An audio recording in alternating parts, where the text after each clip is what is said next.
Hey, what is going on, guys? Welcome back to part 2 of this iceberg, and if you haven't watched part 1 already, you should probably watch that right now. I'll have a card up here and even, a link down below for that. And while we're at it, you might as well subscribe and join my Discord so that, we can talk about this iceberg, or if you want to be in a video with me, you can be in a video with me if we become friends from my Discord, so yeah. And without any further ado, let's continue with the iceberg.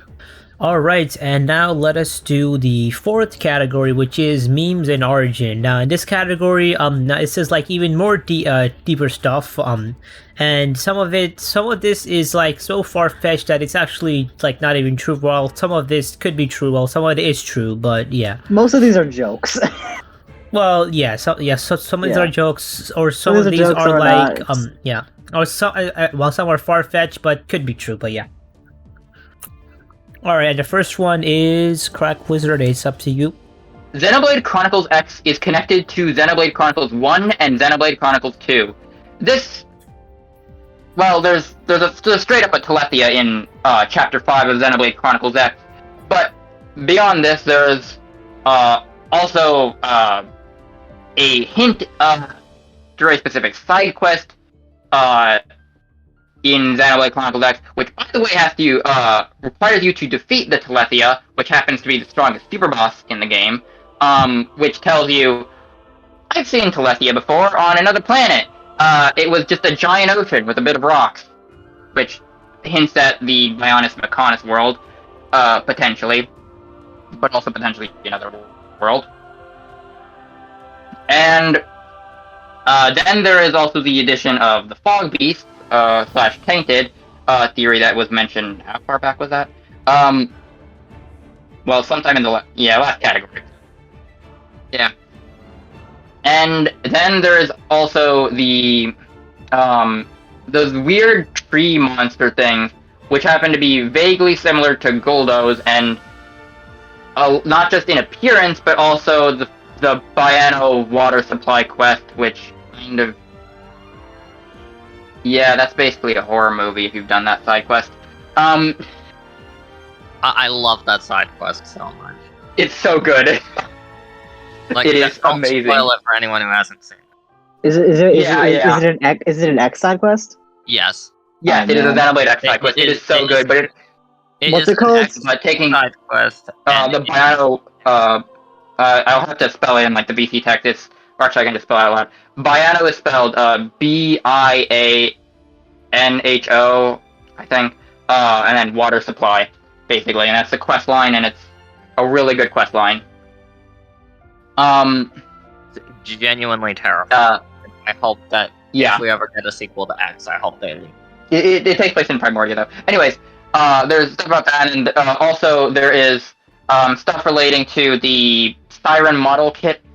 Potentially in a giant orbital elevator-looking thing, hinted at on an unused continent in Xenoblade X, which happens to potentially be one of the missing two from the secret lore Siren model kit of XC2 that got phased out with Ontos.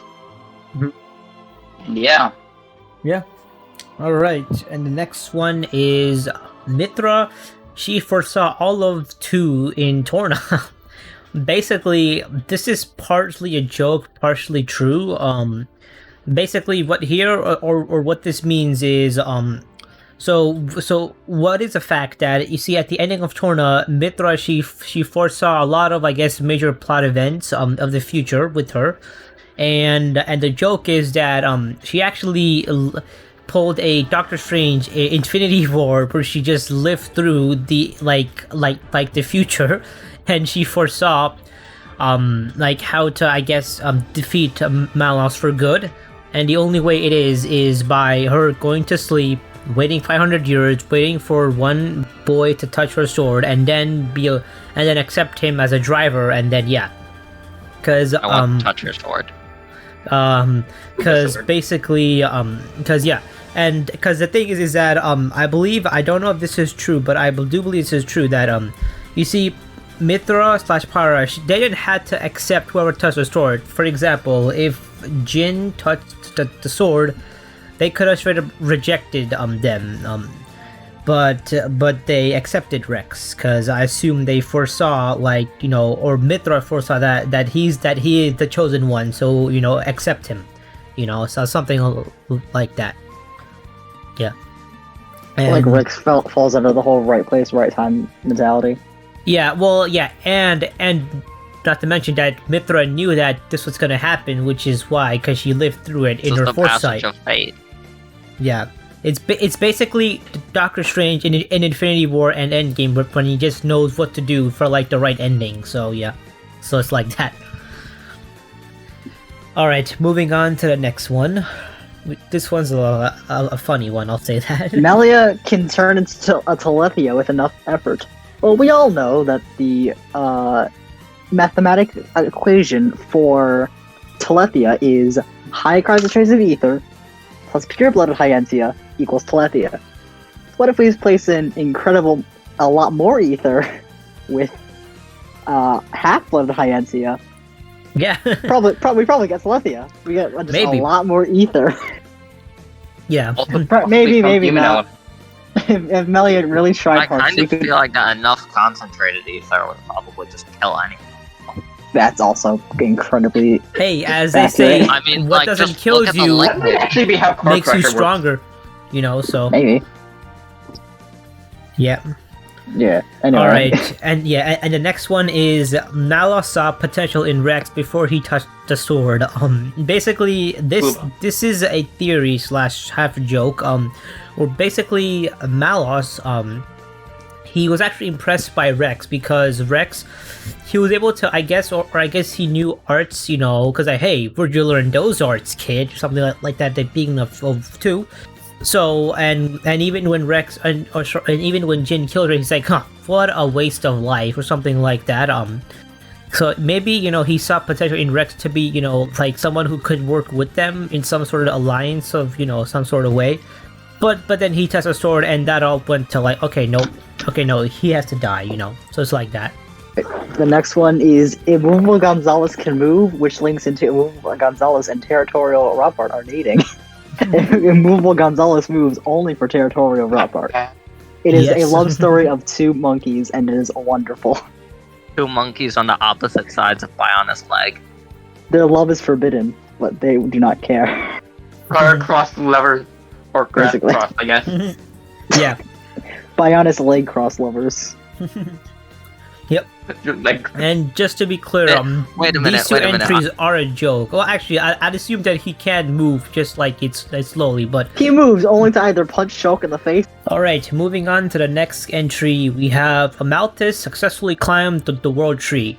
Now, you might be like, okay, why is this so low? Because this is a fact. However, the thing is that how the hell did he do it though? It's a giant tree. I imagine there's like branches he could rest on. It's an RPG. Yeah, but the thing is that the tree is filled with like high level enemies and which are he just like hard. straight up climbed to the side. Like, yeah, he climbed the side. There's no like robots he had to get past. He didn't walk for the inside. He just straight up climbed eventually he did walk through the inside. I assume by the 7th perimeter, like that's where he walked inside and from there's like a bunch of unique monsters. Yeah, and I do love that flashback. Totally, like he got lucky. It like shows that there's just like a huge metal door. Yeah, which is I guess it totally gives away the fact. Yeah, that the world tree is more than it seems. Yeah, so the joke. Figure out that the world tree is a giant elevator. It literally is chapter 2. And I've seen people do it before, and like let's. Actually, I'd say chapter 1 actually because do you mean the you can see the elevator at the top of it. Like from the first scene. You can see the elevator at the top of the world tree. Yeah. And did you know that from? You want to know how early people have been talking about this? How? You can see the elevator on top of the world tree ever since the game's reveal trailer. Oh my god. Well, like it was never the focus of the shot, but I remember online I remember seeing discussion about it, and people were like, "Hey, why is there something going above the top of the world tree?" And there was speculation, and they were right. Yep. Now, okay, so the joke of this entry is that you see Amalthus, he climbed the world tree without dying because you see in Xenoblade, whenever you climb, you lose aggro. So he was able to climb and not get aggroed that way because when you climb, you lost all the aggro. So that must be the true power of the hentai tentacle form. He used the tentacles to keep climbing perpetually, and then he doesn't generate aggro, and then he can just assassinate people on walls. Hey, wait, you're now speaking of Malthus, let's talk about his blade. So let's talk about the next entry for that. Oh yeah. Oh, this is like Elementary's favorite topic, except for X. Yes. Malthus engine were probably lovers. I mean, when Laura died, Jin was pretty depressed, and Mallows was like, "Yo, I'm your homie," and they're fucking. Let's be real, they fucking. just straight up. I mean, maybe. I mean, perhaps. There's some. This might be why Jin is loyal with just why Jin is loyal with Malos because of that. You know, that's also probably true. Jin or Malos said something to Jin in chapter 9. I don't know what it is. It could Jin is good. He's loyal after he got Malos pregnant. Malos said, "Yo, would you take my train into your caboose or whatever the heck?" I don't know train metaphors. I ruined the joke. This video is demonetized. See, he wanted to feel Jin's sword, and let's move on to the next category. The next category is about Xenosaga, actually. So, Tyrea, Simp, do you want to talk about this category? You're up. Yeah. So, for this one will require slight Xenosaga spoilers. Well, that kind of big, but I'm just gonna say slight because if you've played the other Xenoblade games, it's kind of not. It's kind of to be expected. Yeah. But basically, the main villain of Xenosaga is a scientist who has been resetting the universe and like continuously creating new ones for basically just a really long time. So what this, I believe, what this point on the iceberg is trying to say is that all that happens eventually. He will create the Xenoblade 1 or at least the Xenoblade multiverse or whatever.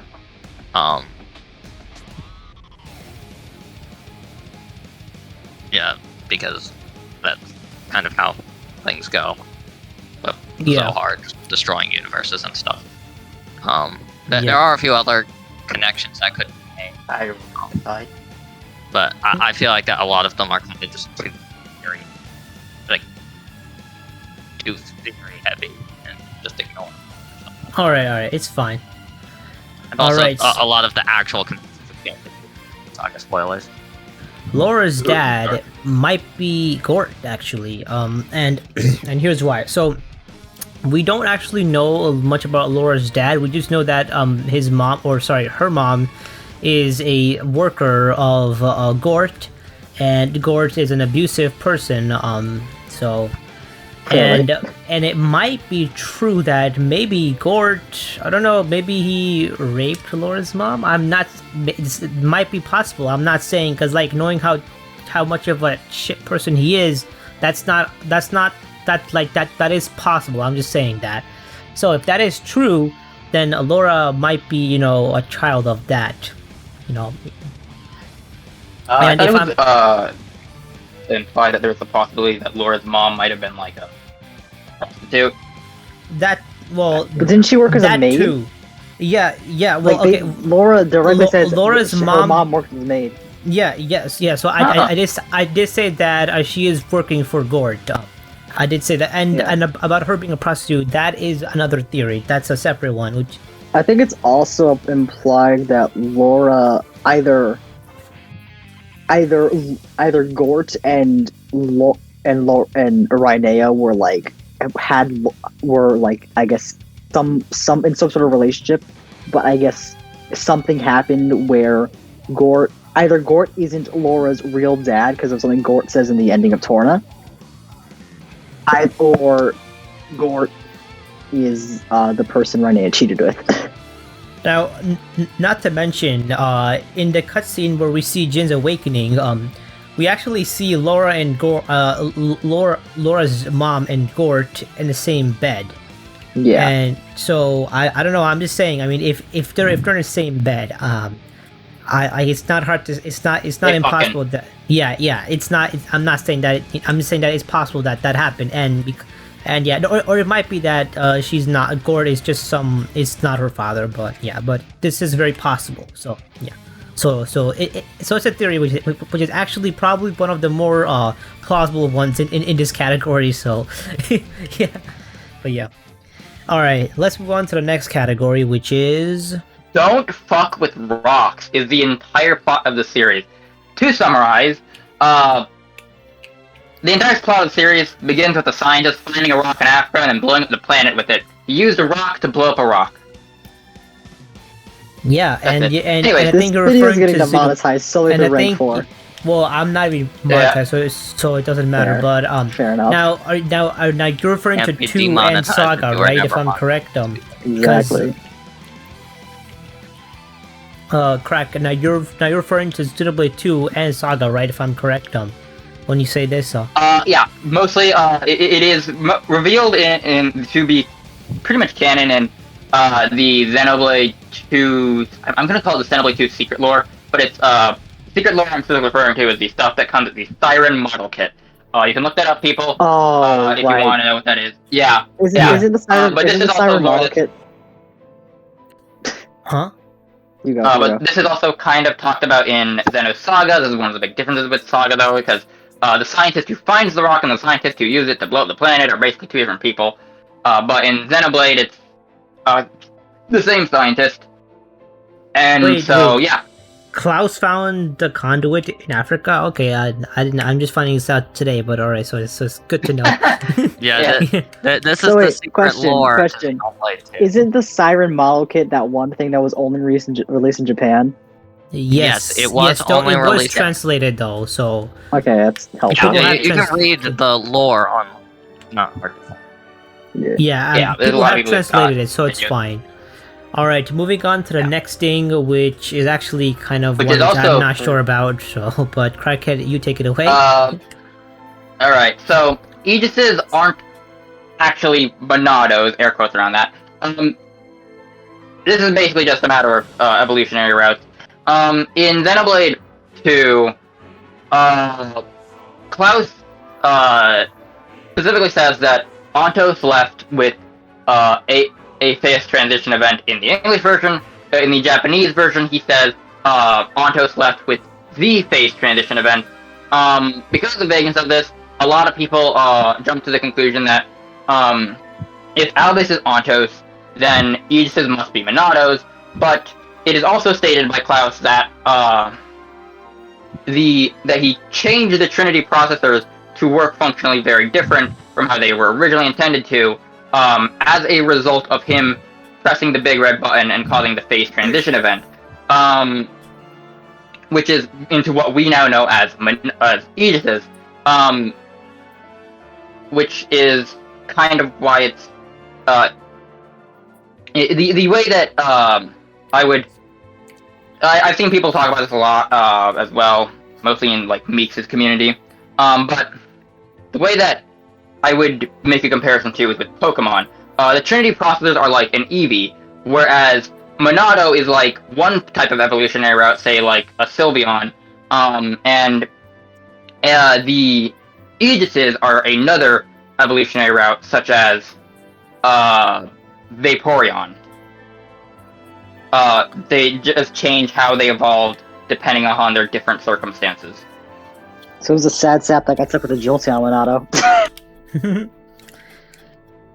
All right, and moving on to speaking of Klaus, and yeah, so let's talk about the next Klaus one. saw and heard whatever Zanza did. Basically, Klaus knows his time is up, so I think it's My time has fairly- come, My time has come.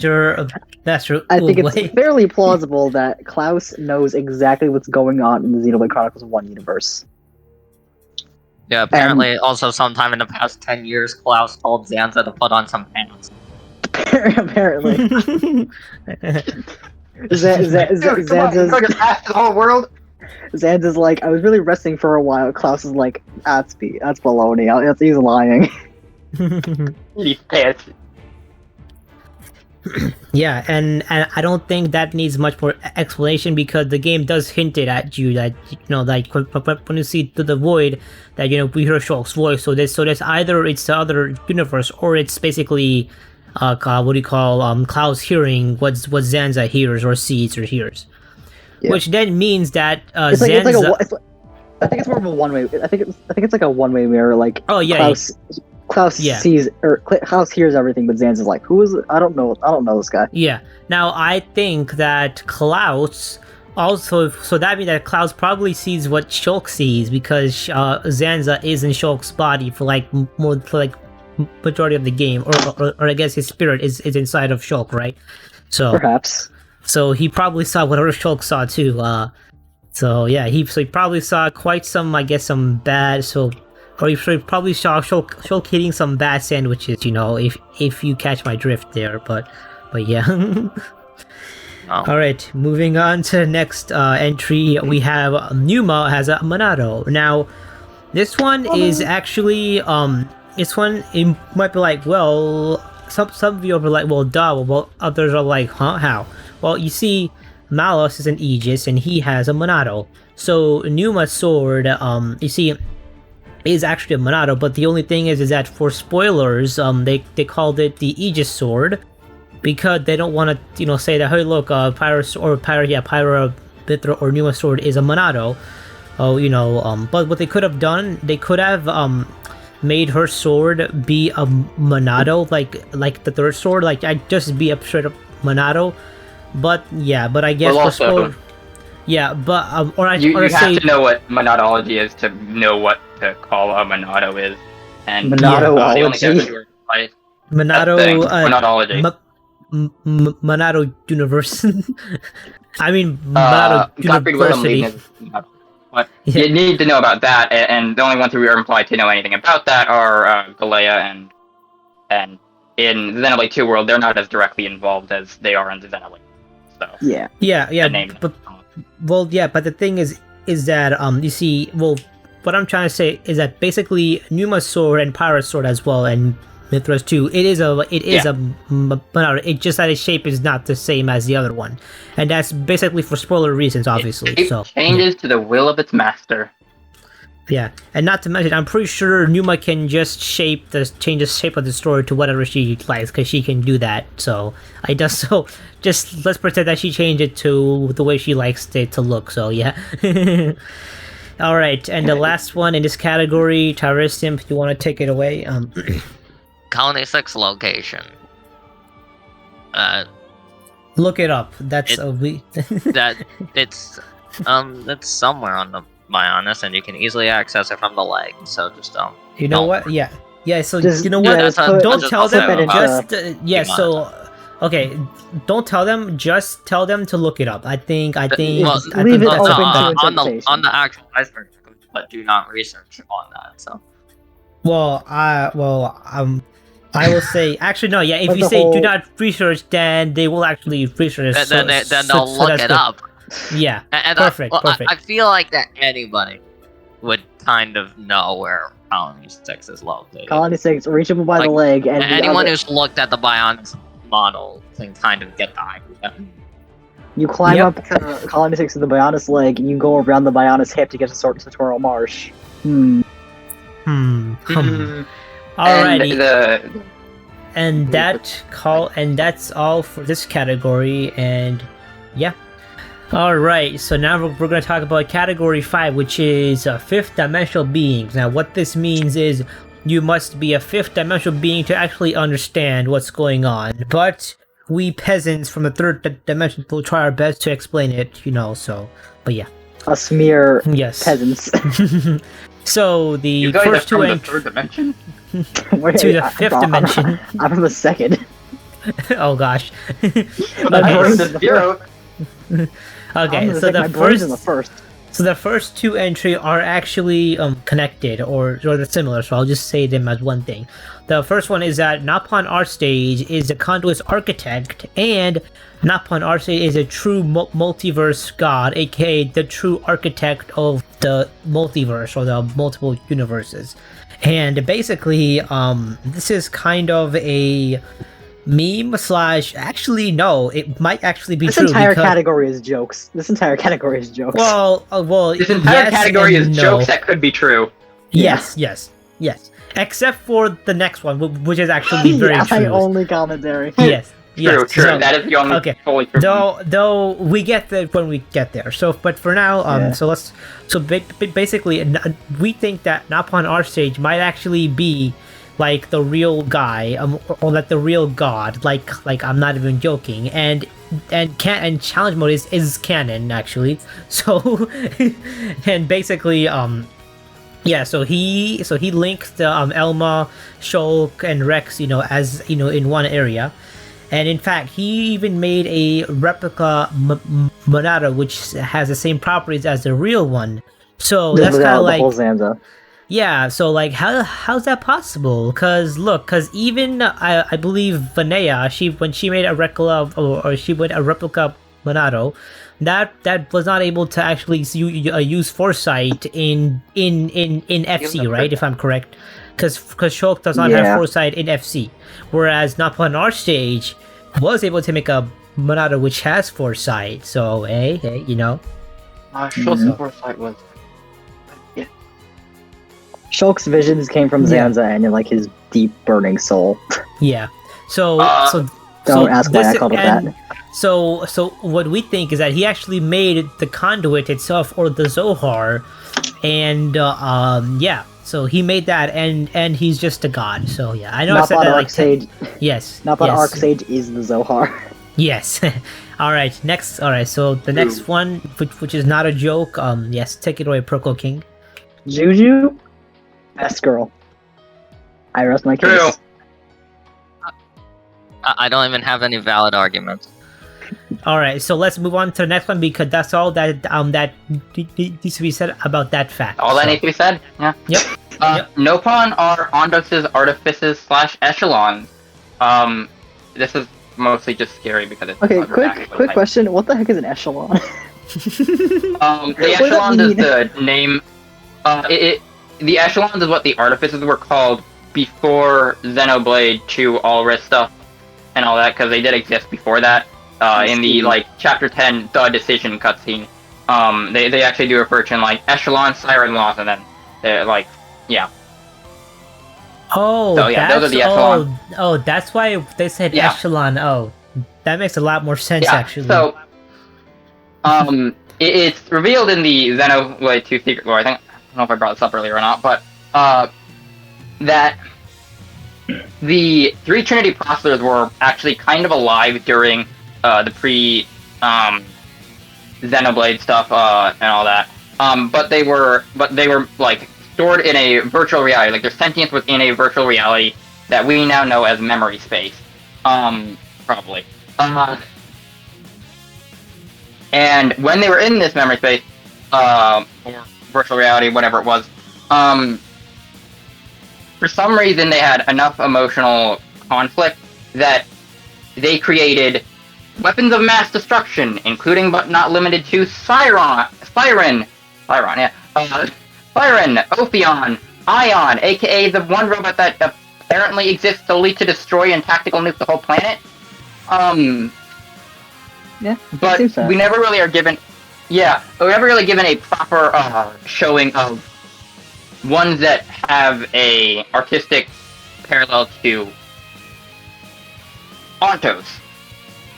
But the Nopon are constantly in places that have had ties sort of to Ontos, except with the exception of Allrisk. Except Ontos does still have a You're cutting out. technical relationship to that. yeah. Yeah. Sorry about that. How do I rephrase this then?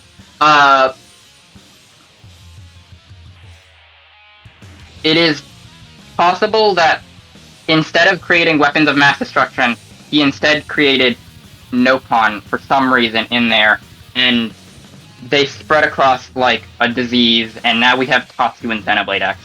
If that's the case, I like really how think the best mention of Tatsu that we have. if that's the case, I really gotta thank Albus for creating Nopon and Xenoblade 1 because they're glorious. Now, I just want to say one theory which actually kind of disproves this, though. I mean, I just want to say it out there. There is a theory that Nopons were actually, they existed before Cloud's experiment happened. So there is that theory. So if that's true, then I mean, then if that theory is true, then it deconfirms. Unless they existed as part of the weird virtual reality. In that case, it's both true, but that's the only possibility for which they could both be true.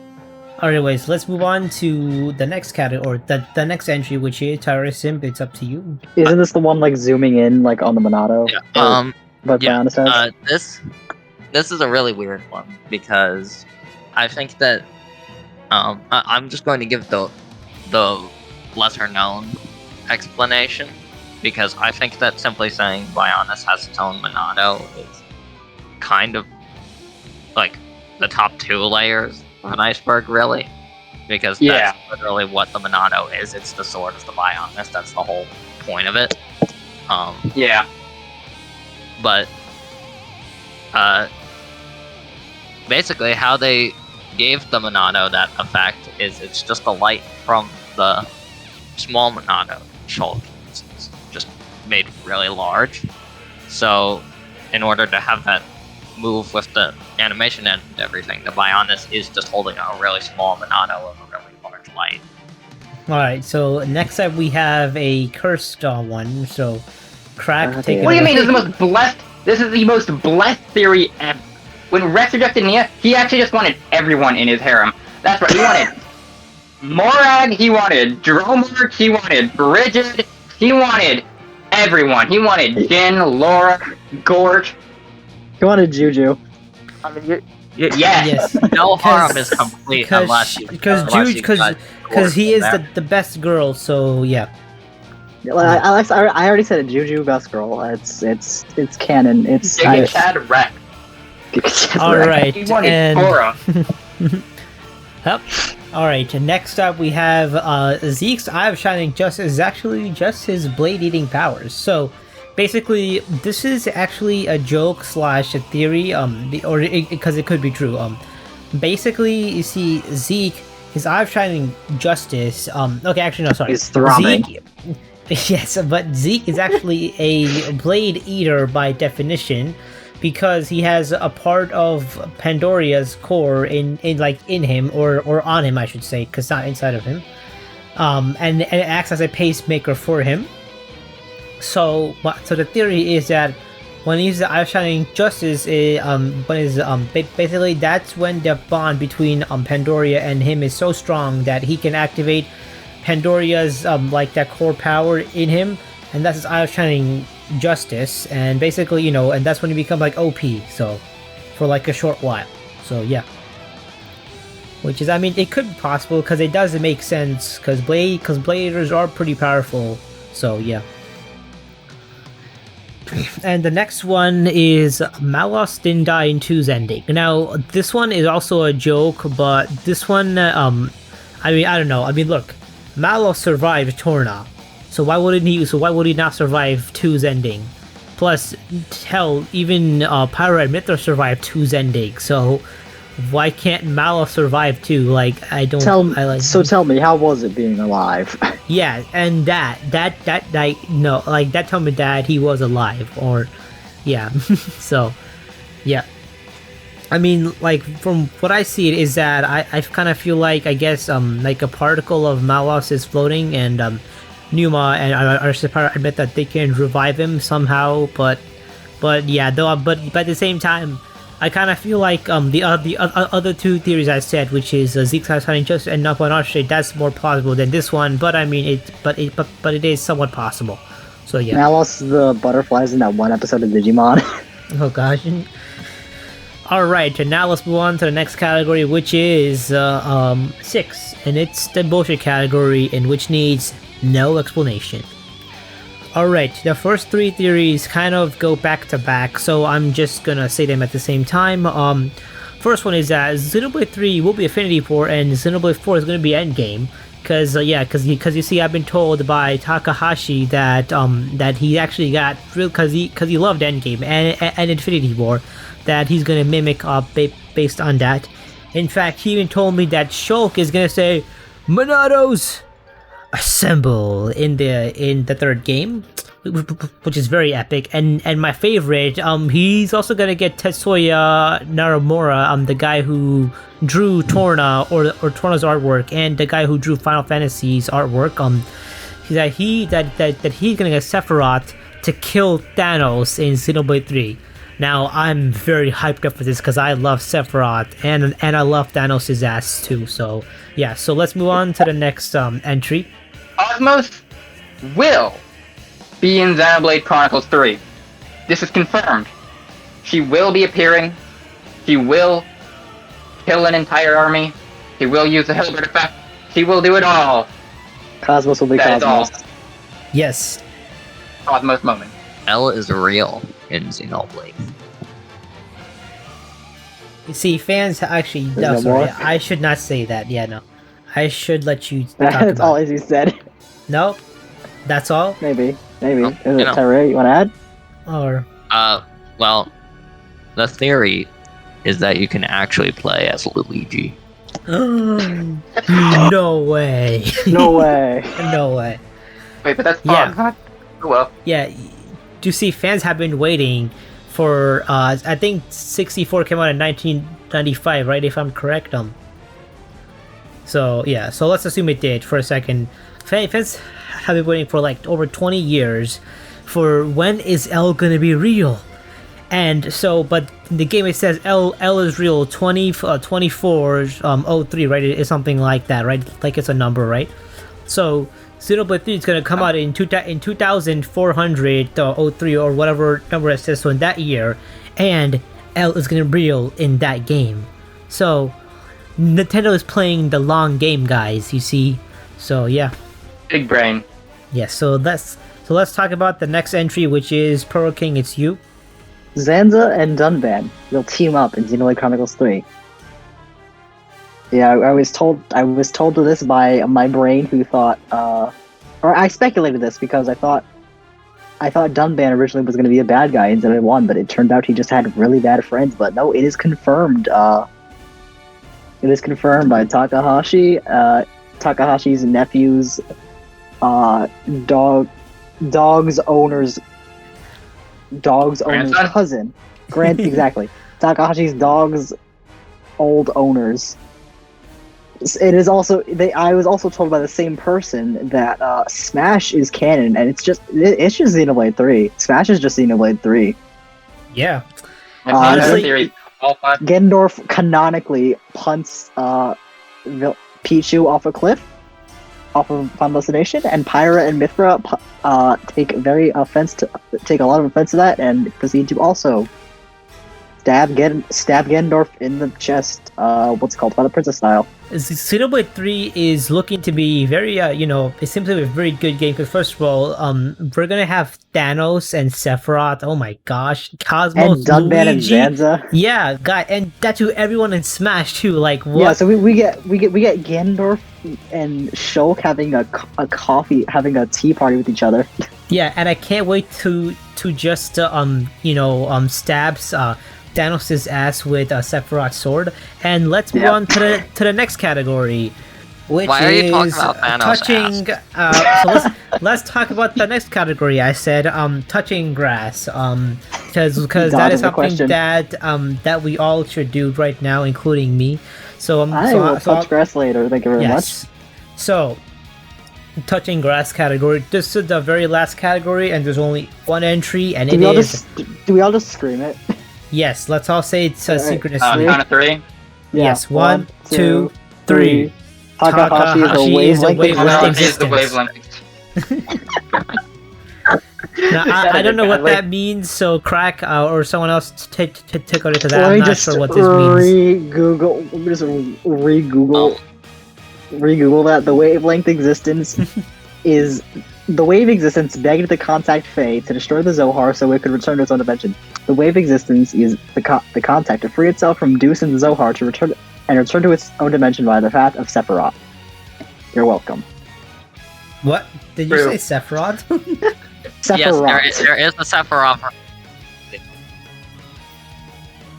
But Okay. it is spelled slightly different. But technically, there's also a Xenogears reference in Final Fantasy VII. So. Yeah, true. But that's Fair. also spelled differently. So they makes fucked up sense. both references. They spell Tifa with 2 E's. Ah man, they spelled it man, as a it's- Teethfa, because it's a Teethth Teethfa. They just add a lot of E's. Yes. What? Just like Europeans add a bunch of U's in their words, like colors is like coolors or something. Weren't like- Americans the one who removed the letters? I know. I'm just joking, but all right. So thank you guys for watching the video. I think we should end it before things go out of hand. I think now's a good time to plug your Super Mario 3D World playthrough. Oh you right, know- before this, If you can't get I enough can of also me, clarify, I have never seen one of Falto's videos. For Mario 3D That's World. What? What? I'm sorry. What? Now's a good time to plug your 3D World videos. Well, no, not that I'm talking about. So what did Crack said? I have never seen one of Falto's videos, but you should do so yourself.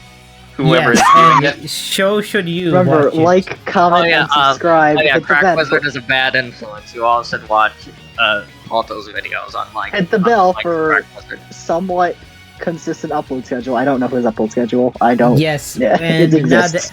now that college is starting, my schedule is probably going to be even like less often. So hooray for that. All right, but end yeah. the video. All right, comment your favorite Tyrea quote.